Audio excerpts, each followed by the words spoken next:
Should you buy the Summerboard SBX, the one and only e-skate that emulates snowboarding on completely dry roads, allowing you not only to ride long distances, but to do all kinds of tricks in the process. You're not just leaning forwards and backwards to turn left and right, you also have the ability to spin, drift and carve, and even reverse carve, just like you can on a snowboard. It's an e-skate that's gone through years of development with multiple iterations to what you have now, which is the V2 SBX, which has solved so many of the problems which first challenged the previous generation boards. But should you buy one, does this board actually even help you to learn to snowboard, and what should you expect if you pick one up and finally learn to ride one? This is going to cover everything that you need to know before you buy the Summerboard SBX, and whether you should buy one at all, because these boards don't come cheap, with the highest priced model going for over $2,000. So let's go. Does it actually teach you to snowboard? Now, the Summerboard follows the same six-wheel design as a Freeboard, which are a kind of skateboard invented over 20 years ago by Steen Strand during his master's thesis at Stanford University. And honestly, it blew my mind when I discovered that he broke down the aspects of a snowboard which made it glide over the snow, allowing you to drift and carve, and effectively tried to reconstruct this on a skateboard-like design by adding 2 spinning center wheels for the flat base and 4 edge wheels to emulate the toe and hillside edge that you have on a snowboard. Summerboard then came along and made an electric version, and now here we are years later with this insane electric skateboard technology that lets you emulate snowboarding on roads. And yes, it does teach you to snowboard without ever touching any snow. How do we know this?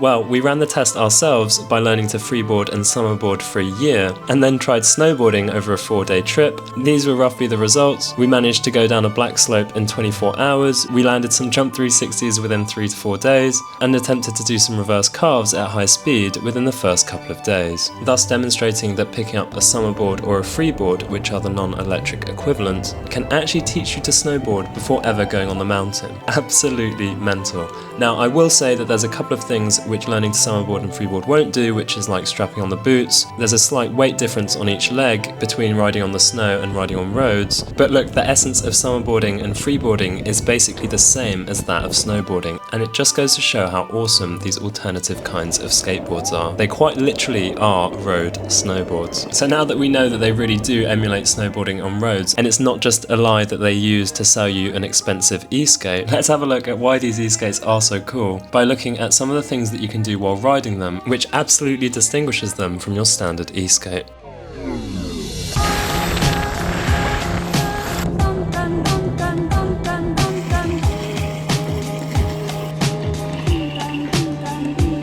When you go fast, the board feels like it's flying.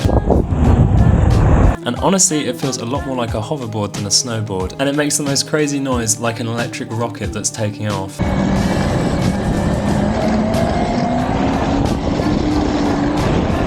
And the best part is that you're standing on it, flying across all of your local cycle paths.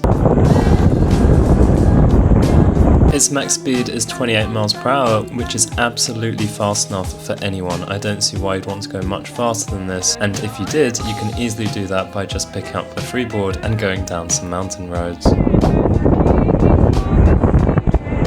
Reaching the top speed isn't particularly difficult, especially if you're used to holding a light edge, and I get most of the enjoyment from going at fairly low speeds, even around 15 to 22 miles per hour. For now, these are the speeds where I feel comfortable doing spins and shifties at, and that's the aspect of these boards that I enjoy the most, and so I tend to practice a lot at these kinds of speeds.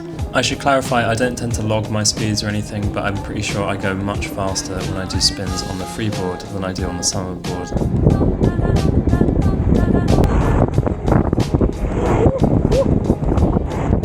But this isn't saying that freeboards are better than summerboards. They are quite specific to a particular use case. For example, in the city, it's a clear win for the summerboard, at least for me. But then if you're comparing it to one of these freeboard road trips in the mountains where you're getting lifts up, shredding the best roads in the world, then obviously that's going to win over my daily commute to work, even if it's on the sickest e-skate that you can buy, IMO.